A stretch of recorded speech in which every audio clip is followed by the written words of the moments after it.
Some games don't want players. They want victims. Late at night, Ryan downloaded a new horror game everyone said felt too real to be coded. When he launched it, the opening screen flashed a strange warning. This game learns you. Thinking it was a joke, he kept playing, exploring dark hallways and glitchy rooms, until the game started showing things from his real bedroom inside the game world. His same desk, his same posters, even his half-open closet door behind him.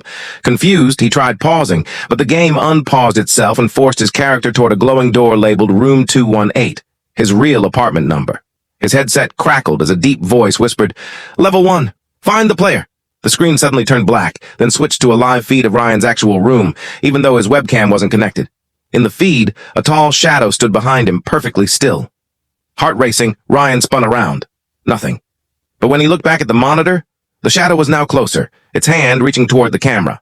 The power flickered, lights went out for a second, and when they came back, the game displayed, "Level complete! Player detected!"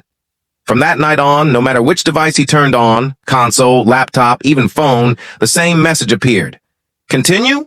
And every time, the shadow and the reflection stood just a little closer than before. You can uninstall a game, but not something that has already found you. After the incident, Ryan stopped gaming completely. He unplugged his PC, taped over his webcam, even switched bedrooms. But 3 nights later, at exactly 3:12 a.m., his TV turned on by itself. No remote, no power button. Just a snowy static screen. Slowly, letters formed in the static. "Welcome back, player." Ryan's heartbeat spiked. He didn't touch the TV, yet the menu of the same horror game opened, even though the console wasn't connected. A new option appeared that he had never seen before. Level 2, face yourself.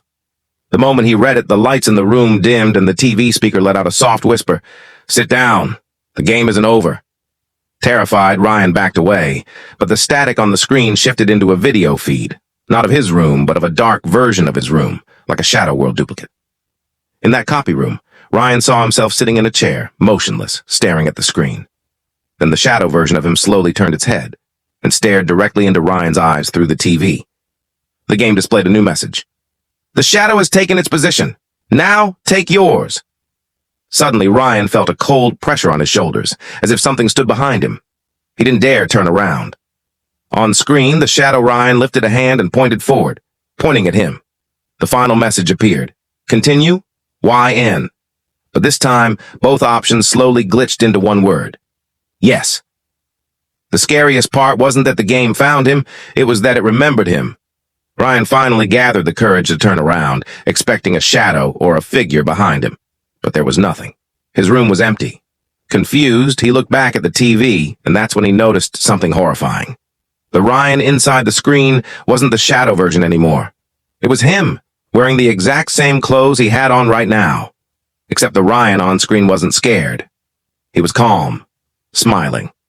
He raised a finger to his lips as if telling Ryan to stay quiet. Then the game loaded a new message that made his blood freeze. "Welcome back, original." Before Ryan could move, the figure inside the screen stood up and walked out of the in-game room, disappearing into the darkness of the game world, leaving Ryan's position empty. In the next instant, the screen flickered and showed a live feed again. But this time, it wasn't Ryan's room. It was showing the hallway outside his room, the point of view of something walking toward his door. The footsteps on screen matched soft creaks he heard in real life. Then the game displayed its final message. "The player has entered your world. Your turn to take theirs." Suddenly, Ryan realized the truth. The game wasn't trying to pull him inside.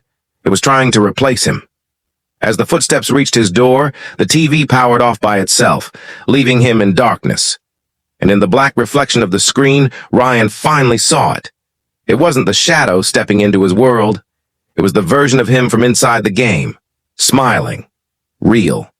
And this time, Ryan was the one trapped behind the dark glass.